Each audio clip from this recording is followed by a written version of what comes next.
a gente estava falando sobre servir a igreja, né? E aí na conversa nós estávamos destacando exatamente essa ideia de que às vezes a mentalidade de servir a igreja está circunscrita ao local. Essa é uma mentalidade do Antigo Testamento, né? Quando a gente falava da igreja do Antigo Testamento, do povo de Deus no Antigo Testamento, a ideia do que era o povo de Deus, onde devia se adorar, isso tudo era circunscrito a um local. Então, como é que eu vou servir a igreja se eu moro distante da igreja, por exemplo? Como é que eu vou servir a igreja se eu trabalho, né? Se eu tenho um trabalho que não me permite estar sempre na igreja? Então, você percebe que sempre a referência de igreja é aquela ideia do culto, né? O brasileiro, eu sou brasileiro, então eu posso falar, é muito apaixonado, né? E o culto, ele parte dessa ideia de paixão também, né? Que é onde o povo se reúne. Então, parece que toda a vida cristã se resume ao culto. E não é assim. Parece que toda a vida da igreja se resume ao culto e também não é assim. Obviamente que o culto é uma parte importantíssima daquilo que nós entendemos por igreja, porque é a reverberação daquilo que a igreja é durante toda a sua semana, né? Todos os seus dias, todas as horas do dia. Então o culto, ele, é lógico, tem uma importância fundamental, porém há funções que nem sempre estão relacionadas ao local propriamente dito, mas relacionadas mesmo à vida do corpo, à vida desse grupo, à vida dessa comunidade que se reúne para adorar a Deus. Então, dito isso, essa pequena introdução, nós vamos falar então desse assunto importantíssimo, abrindo as nossas Bíblias em Mateus capítulo 28, nós vamos ler apenas o verso de número 19. Aqui a gente tem aquilo que é conhecido, né, na história como a grande comissão. Então, um resumo daquilo que seria a função da igreja, né, vamos dizer assim. Então no versículo 19 vai dizer assim: portanto, ide, fazei discípulos de todas as nações, batizando-os em nome do Pai, do Filho e do Espírito Santo. Versículo 19, ensinando-lhes a obedecer a todas as coisas que vos ordenei, e eu estou convosco todos os dias até o final dos tempos. Então versículo 19 e versículo 20, né? Então aqui você tem Jesus, um pouco antes dele ascender aos céus, dando orientação aos seus discípulos, são suas últimas palavras antes de ascender aos céus, dizendo o que eles deveriam fazer. E o que eles deveriam fazer, na verdade, era dar continuidade ao ministério de Jesus. Então, por assim dizer, a função da igreja é continuar a obra que Jesus começou, né? Jesus então inaugura o seu reino, começa a implementar medidas que demonstram qual é a finalidade do seu reino, e a igreja então, que é o corpo de Cristo, precisa continuar esse trabalho conforme o Senhor ordenou. Um outro texto importante para nós está em Atos capítulo 1, verso 8. Então abra sua Bíblia em Atos capítulo 1, verso 8. Quando a gente fala de funções da igreja, é um outro texto também muito bom para nós discutirmos isso.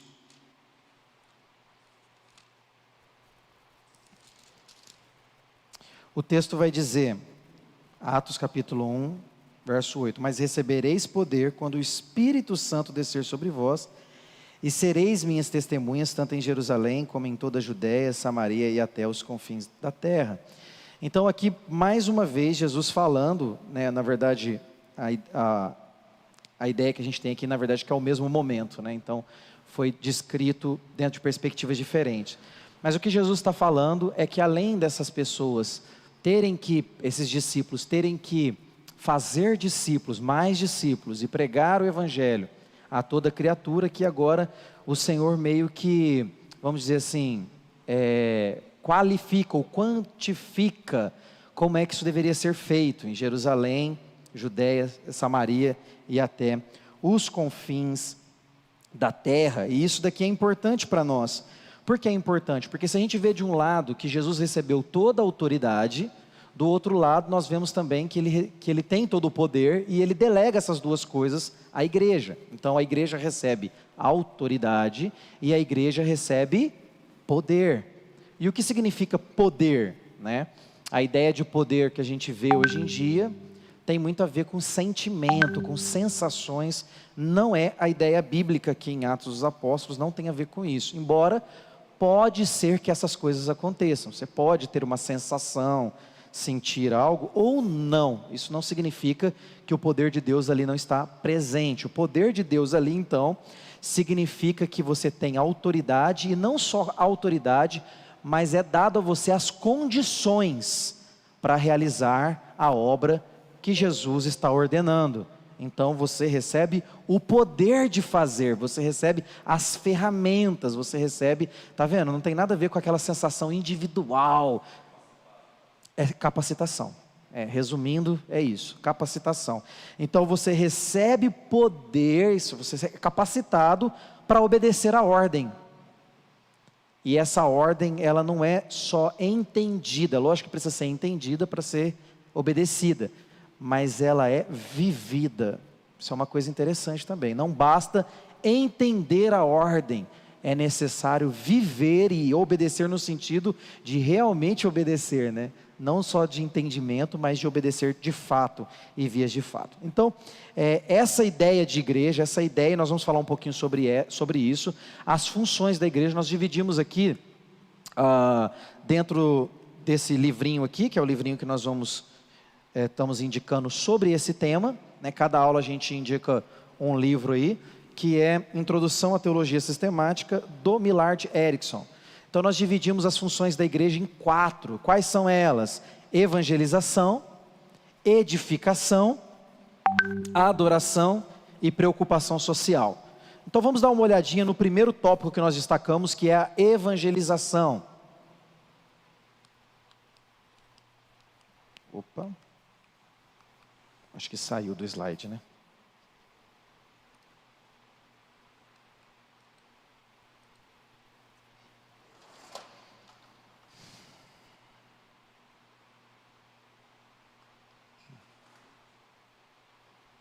Os irmãos que estão acompanhando ao vivo aí, problemas técnicos, já resolvemos. Então vamos começar pela evangelização. Essa é uma função importante. Nós vamos falar um pouquinho mais à frente a respeito de outra importante. Mas essa daqui é uma função importante. Então nós lemos esses 2 textos aqui que foram destacados, que é Mateus 28:19 e Atos 1:8. Essas são as últimas palavras de Jesus.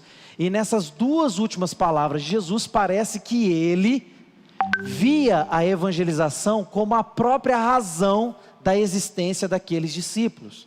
Não faria sentido algum entender as palavras de Jesus e não trabalhar na evangelização.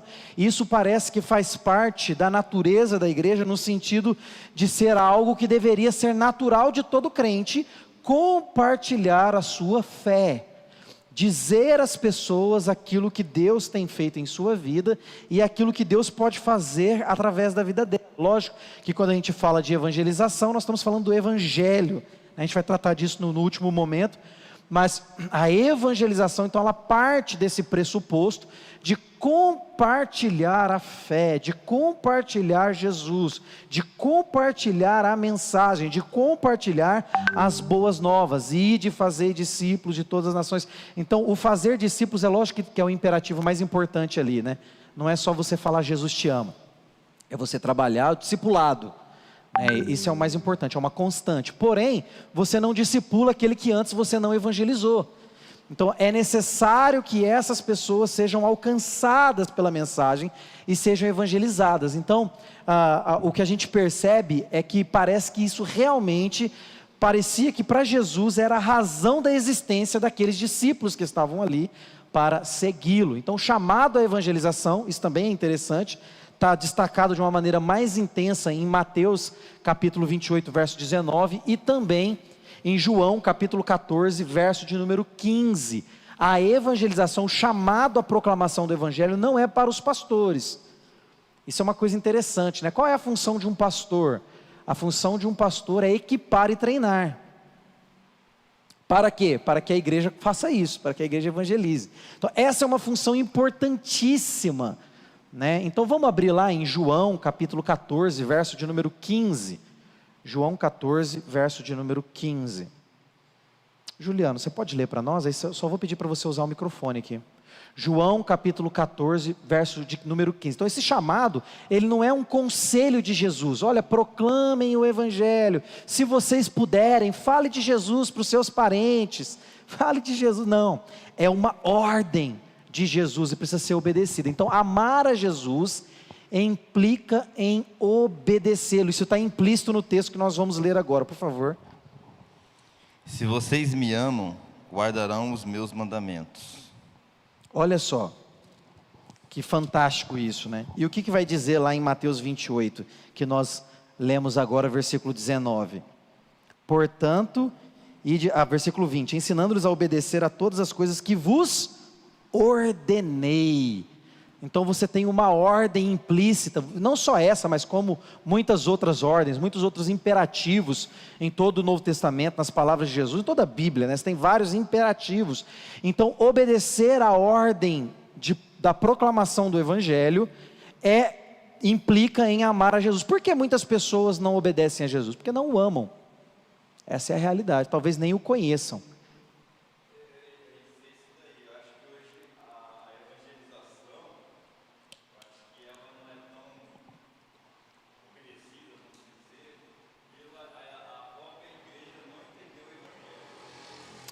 Aí a gente diria assim, né? Para quem está acompanhando em casa, o irmão disse que a igreja não evangeliza por não entender o evangelho. Muito bem.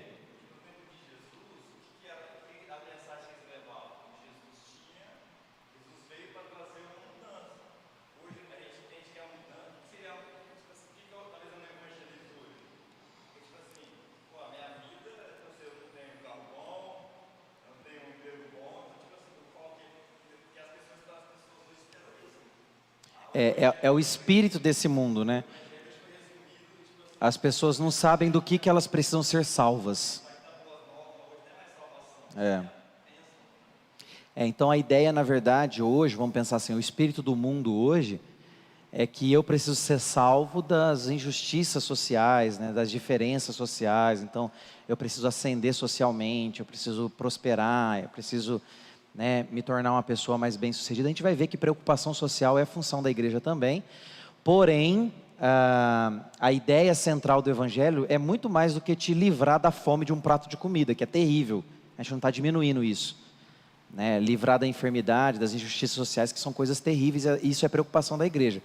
Mas o que Jesus quer te livrar, o que Jesus quer fazer é muito mais do que te dar um prato de comida. Ele quer te livrar do inferno. Isso, exatamente. Então, se eu não entendo, isso é lógico, parte desse pressuposto, se eu não amo a Jesus, eu não obedecerei a Jesus. Então, o que você, como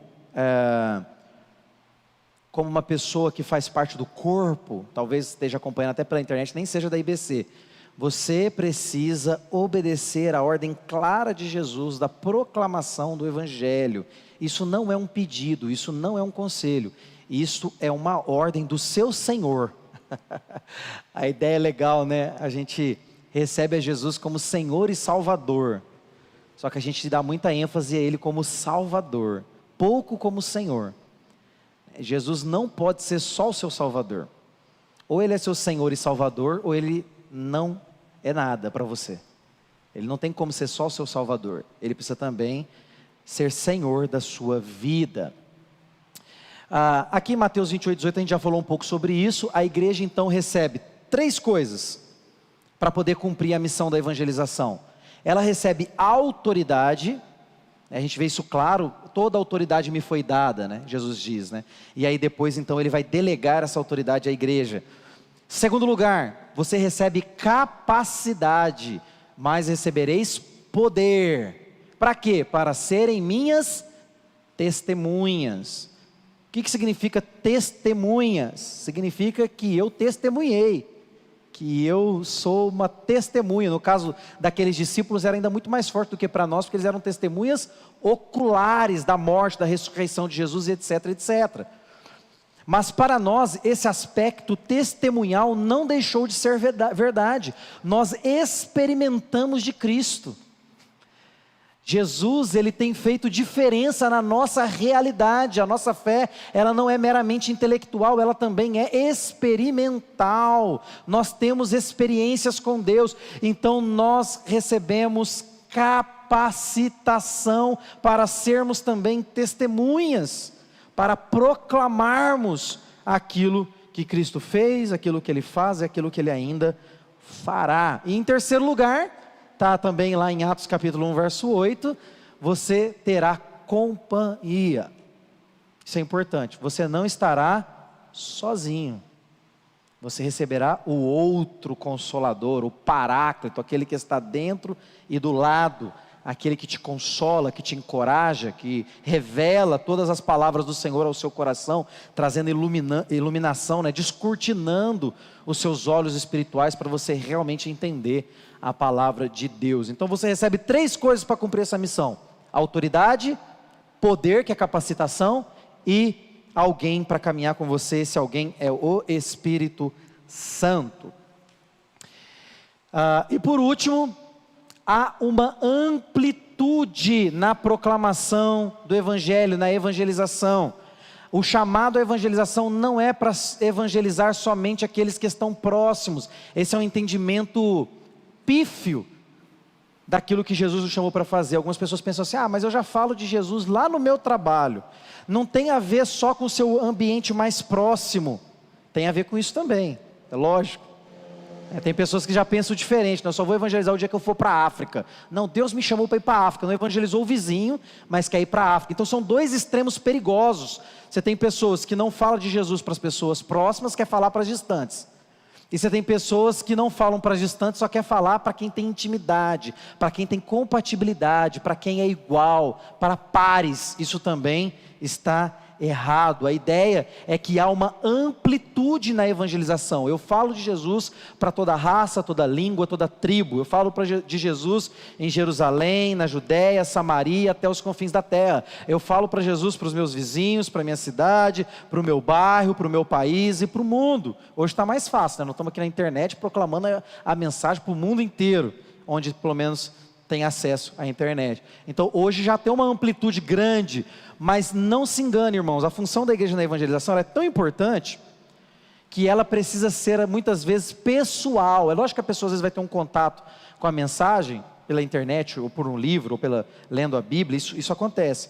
Só que se você fizer uma estatística na igreja, 80%, 70% para cima das pessoas que chegaram à igreja local e realmente conheceram a Jesus e têm Ele como Senhor e Salvador, vieram através de um amigo, de alguém próximo.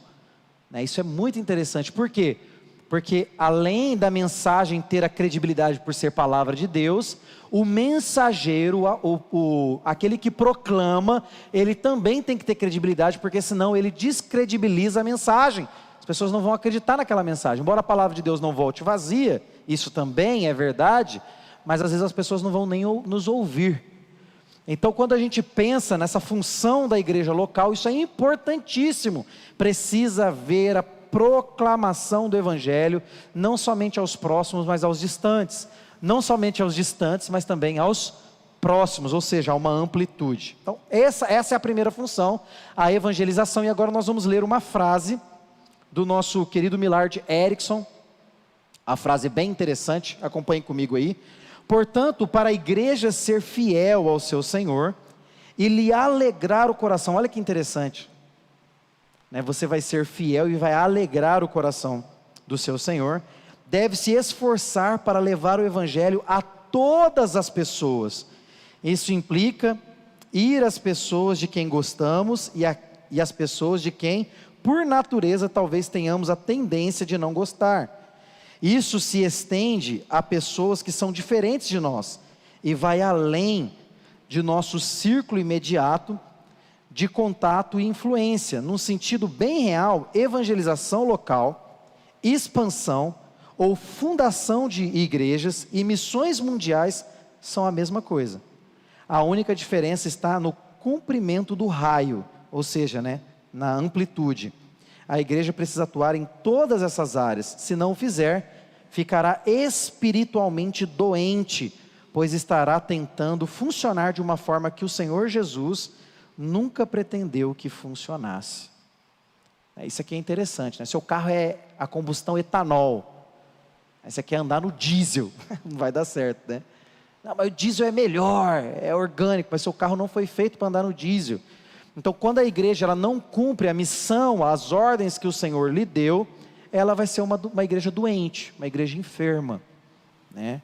Eu brinco, né, que às vezes o pessoal reclama muito porque está com muito tempo. Devia começar a proclamar mais o evangelho, devia começar a evangelizar. É lógico que é uma brincadeira, aquela brincadeira sarcástica, né, que tem sempre um fundo de verdade, para dizer para os irmãos o quê? Irmãos, vocês precisam se mexer, né? Vocês precisam fazer alguma coisa. É uma outra frase importante quando a gente fala de evangelização, né?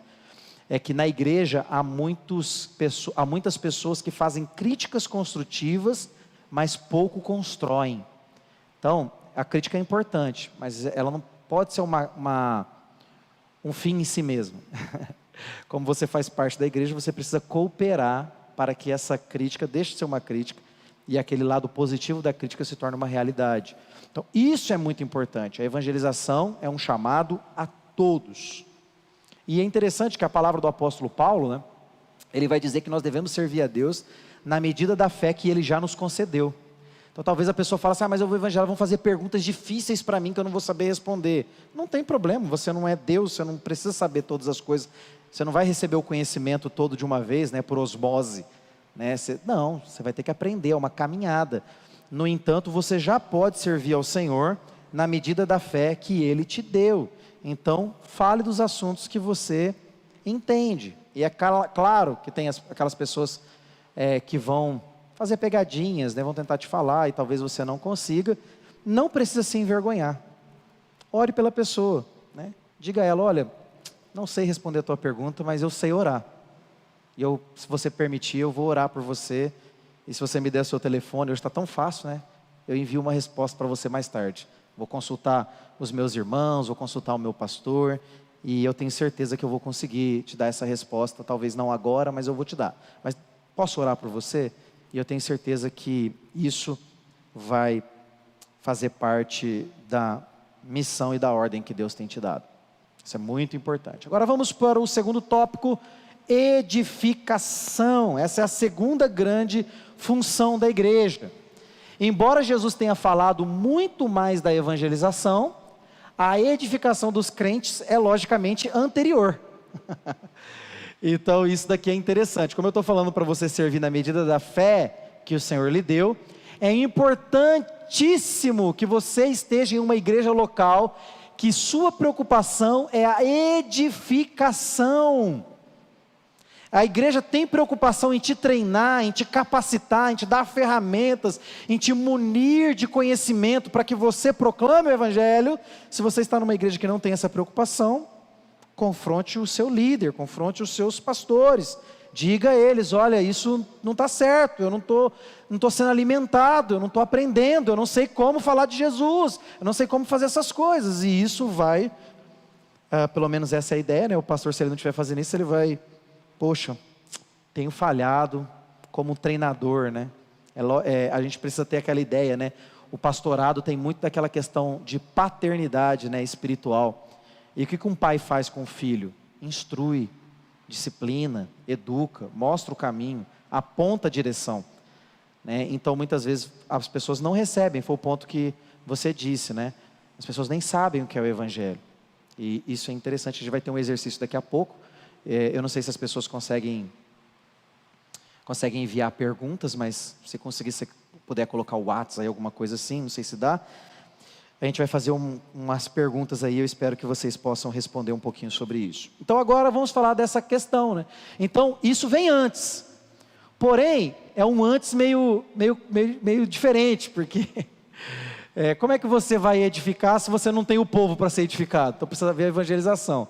Mas se você já é crente, lógico que isso é mais importante para você agora do que propriamente o ato de evangelizar. Então você primeiro precisa conhecer, que senão você vai evangelizar de forma errada, né? Jesus te ama e eu também. Uma vez uma irmã estava com o esposo e ele passou num pedágio, e aí a menina entregou um dinheiro, aí ele olhou para a moça e falou assim, Jesus te ama e eu também. A esposa ficou muito brava. Falei, você está falando que você ama essa mulher que você nunca viu e tal, né? É estranho, né? Às vezes a maneira como a gente aprende a evangelizar. Então, Jesus ama todas as pessoas? Deus ama todas as pessoas? Claro que ama. Ele ama toda a criação. Isso é muito claro na Escritura, né? A palavra de Deus diz que Deus, ele se entristece, né? Isso é muito interessante, né? Quando ele vê, por exemplo, o jovem rico indo embora, ele se entristece. Pelo que você se entristece? Se não por aquilo que você tem afeição. Então é lógico que Deus ama toda a sua criação, mas de outro lado, Ele abomina e odeia o pecado. Então a gente precisa entender o que isso significa, para que a gente possa proclamar o Evangelho de uma maneira consistente. Mas lembre-se, você deve falar de Jesus na medida da fé que Ele já tem te dado. Porém, qual é essa medida? Não é nenhuma. Não sei nada, não sei nem quem é Jesus. Então você precisa refletir se de fato você é um cristão. A palavra de Deus vai dizer que aquele que crer em Cristo, conforme descrito na Escritura, e esse descrito na Escritura é o que vem na sequência, do seu interior fluirão rios de água viva. Então a palavra de Deus diz que do interior daqueles que creem em Cristo fluirão rios de água viva. Isso é muito interessante. Eu preciso crer em Cristo, eu tenho esse rio que flui dentro de mim. Então se você não sabe nada sobre Jesus, se você não consegue falar sobre Jesus, você precisa avaliar se de fato você tem Ele na sua vida. Isso é importante. Edificação, então, é importantíssimo. Paulo falou repetidamente sobre a edificação dos crentes. Por exemplo, Efésios capítulo 4, versículo 12, vai falar que ele deu dons à igreja. Ele distribuiu dons à igreja. Para que servem os dons? Para a edificação do corpo, vai dizer lá. É para isso que serve, para que as pessoas sejam edificadas, sejam sustentadas espiritualmente e possam fazer a missão, cumprir a missão que Deus deu. Embora haja diversidade nos dons, ou seja, há dons diferentes, não deve haver concorrência. Isso está lá em 1 Coríntios capítulo 12, né? As pessoas estavam concorrendo por causa dos seus dons, né? Então tinha pessoas que falavam em outras línguas, por exemplo, que se sentiam muito importantes por aquilo. Havia pessoas que profetizavam e se sentiam muito importantes por aquilo. Havia pessoas que tinham o dom de curar e isso levava elas a ensoberbecer. O apóstolo Paulo vai falar a respeito do amor, que deve ser o regente de todos os dons. Então o amor, por assim dizer, é aquele que rege, é o regente dos dons que Deus distribui para a edificação da igreja. Isso é muito importante. Em terceiro lugar, os crentes devem crescer até a medida de Cristo. Como é que nós crescemos até a medida de Cristo? Se não pela mutualidade, aquilo que nós vamos conhecer na Escritura como mutualidade, né? Ou na teologia como teologia da mutualidade. Então nós exortamos uns aos outros, aqueles que têm o dom da exortação. Nós ensinamos uns aos outros, aqueles que têm o dom do ensino. Nós oramos uns pelos outros, nós somos misericordiosos uns com os outros, nós suportamos uns aos outros, nós carregamos os fardos uns dos outros. Então nós precisamos crescer à medida de Cristo. Em quarto lugar, o potencial para edificação é critério pelo qual todas as atividades, inclusive nosso discurso, devem ser medidas. Vamos abrir em Efésios capítulo 4, versículo de número 29. Olha que interessante isso. Efésios capítulo 4, verso de número 29.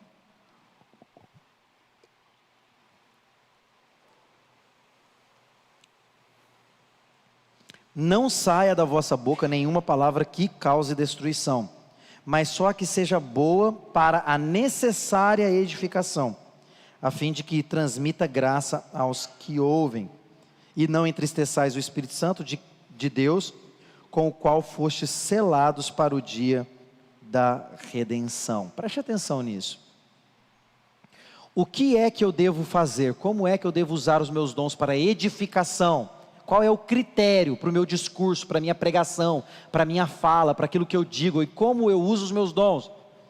Vão edificar? Esse é o critério. O que eu estou falando vai trazer edificação? Esse é o critério. O que eu estou fazendo vai trazer edificação? Esse é o critério. Não faz sentido nenhum se não for isso. Não faz sentido nenhum se não for isso. Então você pensa, por exemplo, Sobre o dom de línguas. O que o apóstolo Paulo vai dizer sobre ele? Olha, se não há quem interprete, então não vai edificar quem está ouvindo. Então fale consigo mesmo, vai servir para a sua edificação própria. Preste atenção. Como é que o dom deve ser usado? Olha a preocupação do apóstolo Paulo. Precisa edificar. Se não edificar, não tem sentido. É esse o fundamento e é regido pelo amor. Então o amor é o regente de todos os dons. Agora uma palavra do Millard Erickson. Acompanhe comigo. Isso, que interessante, para nós finalizarmos a respeito da edificação. Com o fim de permitir a edificação mútua, Deus capacita a igreja com vários dons distribuídos e concedidos pelo Espírito Santo. O Novo Testamento contém 4 listas significativamente diferentes desses dons. Sempre que virtudes como fé, serviço e contribuições, que de acordo com a Bíblia devem ser encontradas em todos os crentes, são apresentadas como dons especiais do Espírito, parece que o autor tem em mente dimensões ou graus extraordinários dessas virtudes. O Espírito Santo, em sua sabedoria, tem dado exatamente o que é necessário, de modo que o corpo como um todo possa ser devidamente edificado e capacitado. Isso daqui é fantástico, extraordinário, por vários motivos. Não existe pessoas desdondadas. Todo mundo tem dom. Todo mundo recebe dom. Então não existe pessoas desdondadas. E o dom serve para a edificação do corpo, né? Para que o corpo bem ajustado possa crescer à medida de Cristo Jesus. Mas há muitas vezes uma confusão. Então, por exemplo, há dons e há dons que são evidenciados de maneira extraordinária em algumas pessoas. Então, por exemplo, vamos pegar essa frase do Millard Erickson. Fé, serviço e contribuições. Isso é dom? Isso não é dom. Isso é interessante, né? Isso não é dom no sentido de edificação mútua. Não é. Isso, na verdade, de acordo com a Bíblia, ela deve ser encontrada em todos os crentes. São virtudes. Então, é uma maneira de se avaliar também se você tem Jesus. Você tem fé salvífica? Você tem fé em Cristo, em Deus? Você serve? Você contribui? Aqui contribuição é dinheiro mesmo, tá? Não é outra coisa não, é dinheiro. Você não contribui, então avalia se você é crente. Você não serve, então avalia se você é crente. Você não tem fé, então avalia se você é crente. São virtudes dadas por Deus. Isso é muito importante. Quando a gente fala de dons, a gente tem aquela ideia muitas vezes de virtudes, né, de qualidades, né? Então, poxa, o Neymar tem o dom do futebol, né?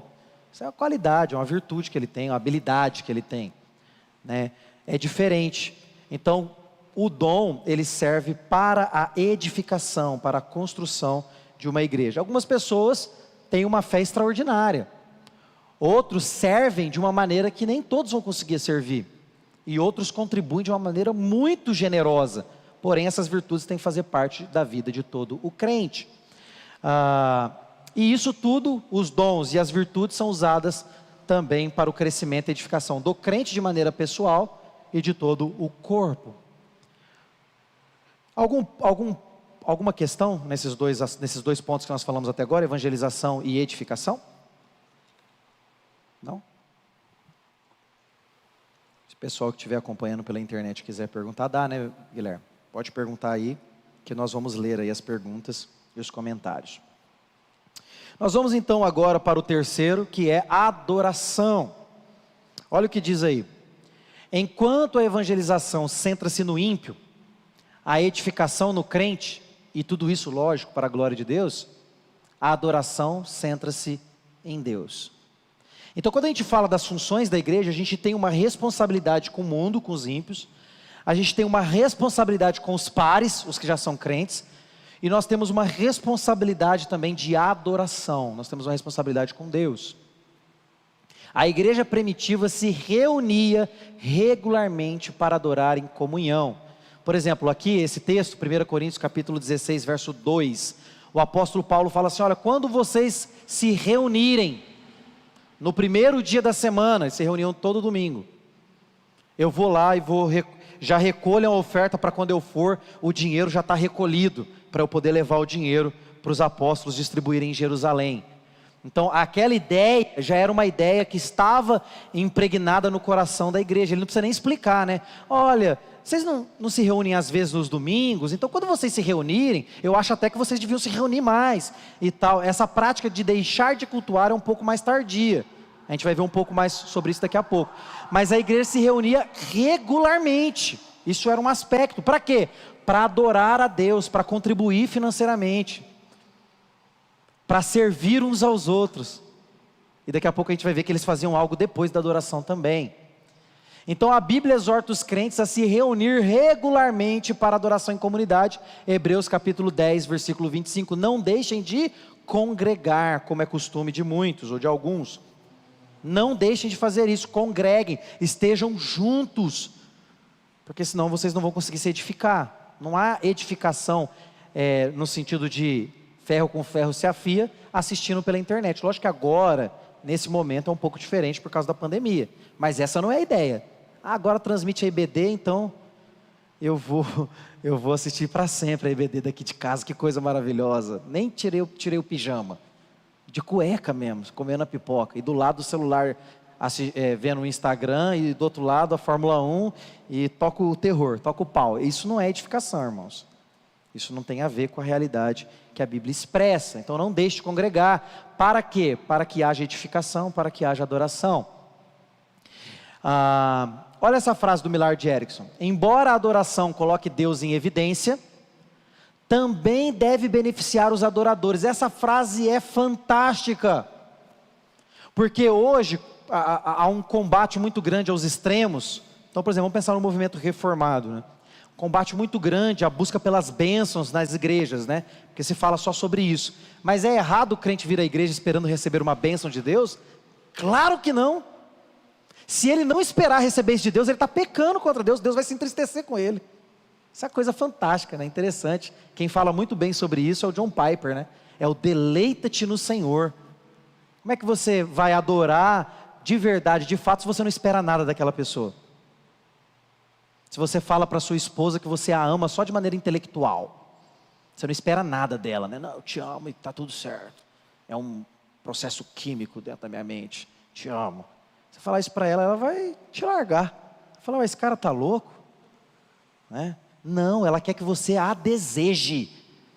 Se você não desejar a sua esposa, ou se você mulher não desejar o seu esposo, o que vai acontecer com o casamento de vocês? Não vai haver deleite. Você vai se sentir inferiorizado, inferiorizada, você vai sentir que não há prazer naquilo, você vai se entristecer. Não é diferente do nosso relacionamento com Deus. Se nós não esperamos nada de Deus, há algo errado com a nossa fé, com o nosso entendimento do Evangelho. Precisa haver deleite, e isso é importante. Então, embora essa evidência seja grande, né, a gente adora a Deus quando nós nos ajuntamos, isso não exclui o benefício que nós recebemos em sermos filhos de Deus. É lógico que existem os extremos, nós combatemos isso também.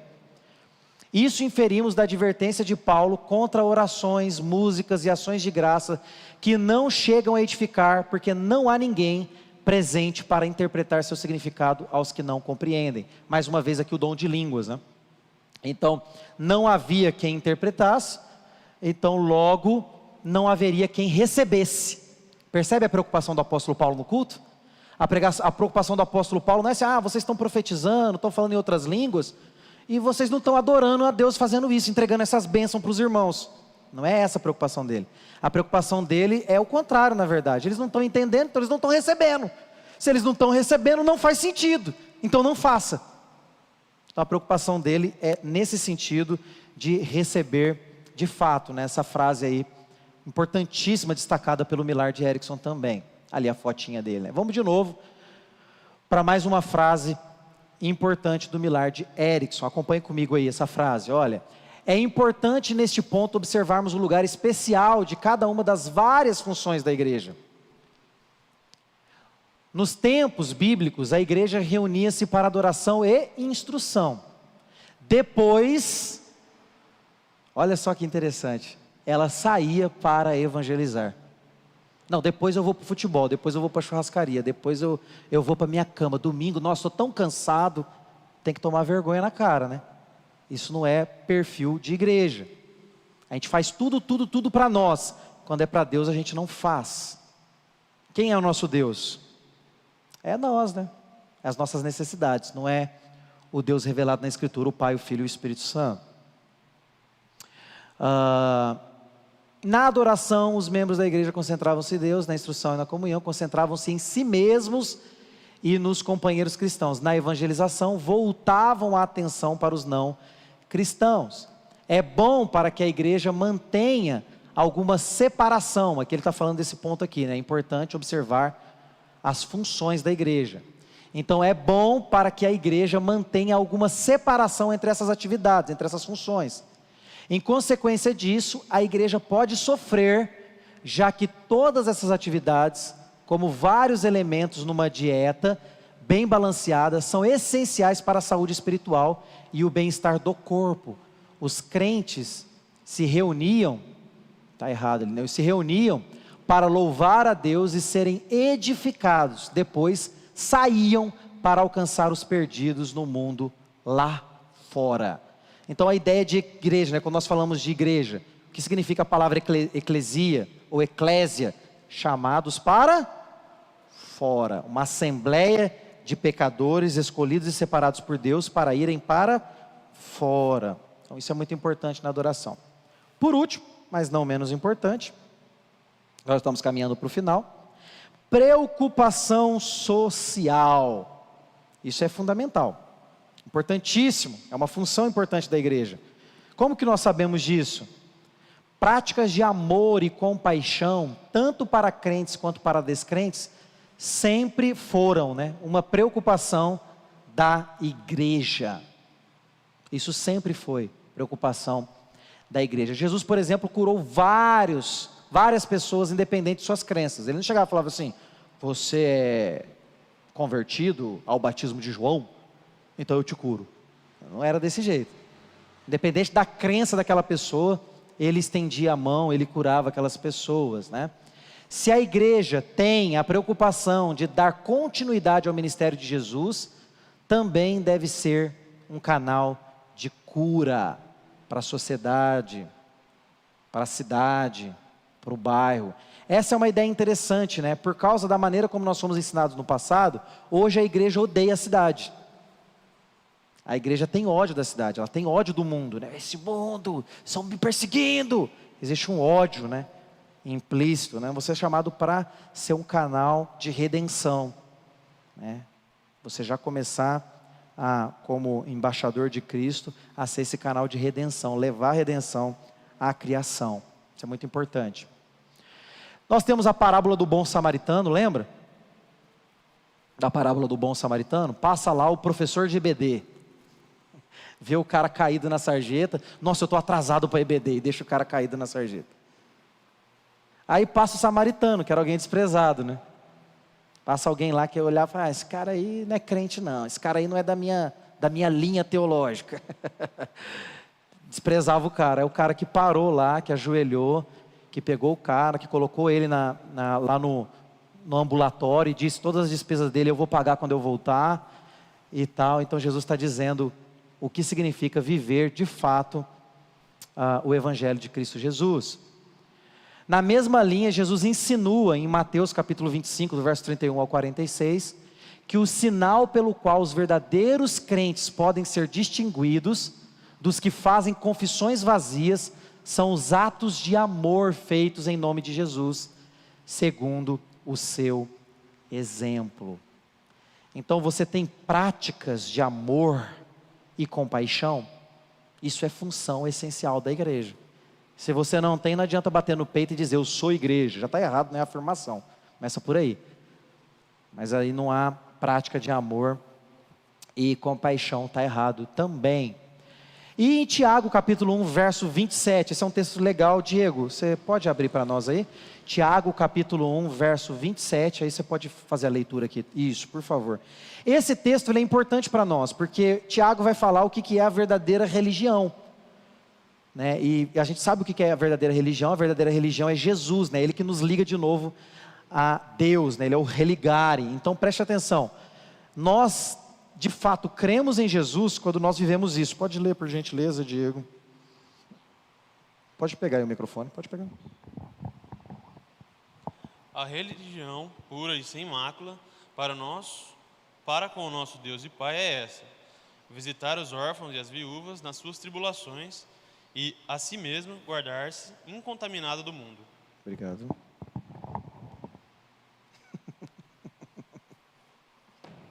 Então veja bem, preste atenção. Essa é a verdadeira religião. Há ou não há aqui preocupação social? Há preocupação social. E isso é muito importante. Então a igreja que não tem preocupação social, que odeia a cidade, que odeia o seu bairro, odeia seus vizinhos, só gosta de crente, ela não está cumprindo uma função importantíssima que o Senhor deixou para ela, que é preocupação social. Isso é muito importante. Então essas são as 4 funções, irmãos, que nós vamos destacar hoje. São funções essenciais. É lógico que há muita coisa dentro dessas funções, mas o propósito aqui é fazer você se interessar por esse assunto, ler mais sobre isso, estudar mais sobre isso, crescer nisso. E também, lógico, obviamente, se você é daqui da IBC, pode nos procurar para a gente tomar um café, comer um sushi, alguma coisa assim, e poder dialogar um pouco mais, um churrasco, um shimeji, para a gente poder dialogar um pouco mais e trabalhar mais nesse discipulado das funções importantes da igreja. Mas, porém, entretanto, todavia, há um fundamento sobre o qual a igreja faz tudo isso, e nós vamos finalizar com o fundamento. O centro do ministério da igreja é o Evangelho. Tudo isso que nós não fazemos porque somos o Lions Club. Nós não fazemos porque somos um centro espírita. Algumas vezes eles fazem até melhor do que nós. Nós não fazemos porque somos lá da... Não, vou citar mais não, né? Tá bom, esses dois. Né? Nós não fazemos porque somos eles.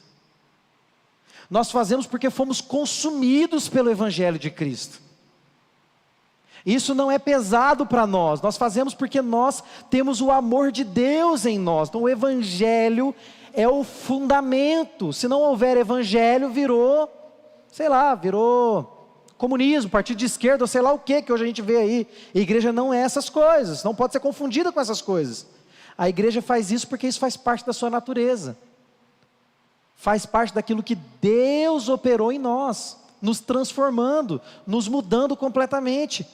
Há uma metanoia, a troca de cabeça, uma troca de mente, uma troca de mentalidade, uma conversão, uma mudança de direção. Eu sirvo a igreja com tudo que eu sou, com tudo que eu tenho e com o melhor que eu posso dar, porque eu ganho um excelente salário? Não. Não é por isso. Porque eu amo as pessoas aqui. Talvez a maior demonstração de amor é exatamente o fato de eu não ter afeições calorosas pela pessoa e ainda assim eu a amo servindo ela. Então nós fazemos isso porque temos sido transformados pelo Evangelho de Cristo Jesus. Então vamos olhar essa frase do Millard Erickson, que é importante para nós fecharmos. Os pontos essenciais do Evangelho são a posição de Jesus Cristo como Filho de Deus, sua humilhação genuína, sua morte pelos nossos pecados, seu sepultamento, ressurreição, aparecimento subsequente e vinda futura para o julgamento. Não devemos pensar, contudo, no Evangelho como um mero recitar dessas palavras teológicas, eventos históricos. Antes, ela relaciona essas verdades e eventos às situações de cada crente. Então preste atenção. Primeiro, eu preciso entender o que é o Evangelho. Lembra lá do credo apostólico? Então eu preciso aprender aquilo. Preciso aprender o que é o Evangelho. Mas isso não pode ser só palavras na minha mente. Isso precisa queimar no meu coração. Isso precisa me mover a cumprir a missão, a viver as funções que Deus deu para a igreja. Isso é muito importante. Olha só, essa última frase do Millard Erickson, né? Antes ela relaciona essas verdades e eventos, as situações de cada crente. Por exemplo, Jesus morreu, claro, mas por que ele morreu? Percebeu? O que é o Evangelho? Jesus morreu, mas ele não só morreu, mas morreu pelos nossos pecados. Isso também é Evangelho. Então tem uma ligação com a realidade de cada um. Não pode ser um negócio vazio lá, encaixotado na sua mente, só você que sabe, está errado. né? Você virou um filósofo do evangelho e não um cristão. Isso é importante. Jesus ressuscitou, claro que ele ressuscitou.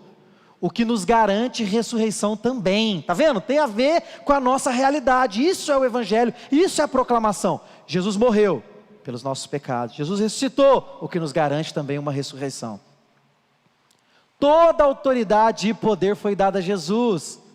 Nós também recebemos autoridade e poder, nós já falamos sobre isso. Tem a ver com a nossa realidade. O poder, não escrevi ali, né? O poder, não, está certo. É que faltou o acento. Há poder, não, é há de haver, né? Tinha que ter um H, né? Errei 4 vezes, mas pelo menos aqui lembrei. Há poder na cruz de Cristo. Sim, há poder, isso é o evangelho, mas o que isso tem a ver comigo? Nós somos salvos por esse poder. Romanos capítulo 1, verso 16, 1 Coríntios capítulo 1, verso 18, a mensagem da cruz é loucura para os que vão perecendo, mas para nós que fomos salvos, ou que estamos sendo salvos, é poder de Deus. Tem a ver comigo o evangelho, tem a ver com você, tem a ver com a igreja. Então cumprir a missão não é ficar recitando verdades, é viver essas verdades. Lógico que recitar é importante, tá, gente? Mas o que eu estou combatendo aqui, a gente é uma igreja fundamentada nos princípios reformados, e esse é um defeito das igrejas reformadas, de às vezes ficar só na intelectualidade, só no conhecimento. Então a gente combate muito bem os de fora, precisamos combater a nós também. Nós erramos quando não vivemos aquilo que Deus manda que a gente viva, e etc e tal, né? Há muitas outras questões relacionadas ao evangelho, que não é uma coisa só de entender, mas de viver e de proclamar. As funções da igreja são fundamentadas no evangelho de Cristo e vividas pela igreja como um todo. O que isso significa? Ortodoxia, ortopatia e ortopraxia. Então as funções da igreja precisam estar fundamentadas nesses 3 elementos. O que significa ortodoxia? Doutrina correta. A gente entendeu a palavra de Deus, a gente entendeu ela. O que é ortopatia? Sentimento correto, motivação correta. Eu não só entendi, mas eu tenho uma motivação, eu tenho um sentimento que é compatível com aquela doutrina. Eu não sou um esquizofrênico espiritualmente. Eu acredito que Deus existe, mas eu vivo como se Ele não existisse. Não há motivação e sentimento correto. E por último, ortopraxia, que é a prática correta da doutrina. Não basta só entender o que é o evangelho, eu preciso sentir o evangelho, eu preciso viver o evangelho. Se isso não for realidade em nós, está tudo errado. Tem pergunta aí? Nenhuma? Tem pergunta aqui? Não? Comentário? Tem? Você tem comentário? Ah, não? Tem também não? Muito bem. Tem, irmão? Maravilha. Então hoje nós falamos a respeito do que é a igreja. A próxima aula será sobre o quê, Julia?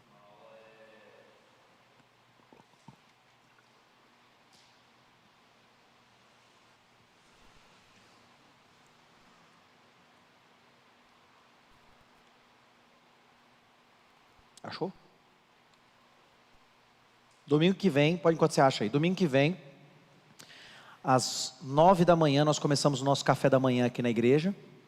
Às 9h15, 9h20 no máximo, começa a transmissão ao vivo da escola bíblica. Então se prepare aí, se você pode, venha para a EBD, que é bom ter esse momento também de mutualidade aqui, né? A gente tem um café da manhã, a gente conversa, a gente se afia, e isso é muito, muito bom. Então no próximo domingo vai estar aí, você pode acompanhar nas nossas redes sociais, se ele não encontrar ali, fechou?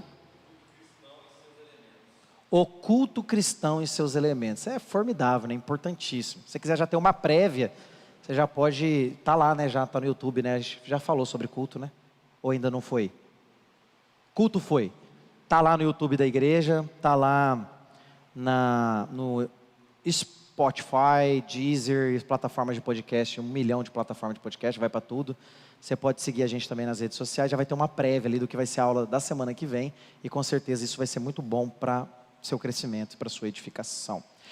Hoje à noite, às 19h30, a gente tem culto, né, e ceia do Senhor. Então venha também, além de termos mais um momento de recolher as ofertas especiais para a compra da Kombi da nossa igreja, né?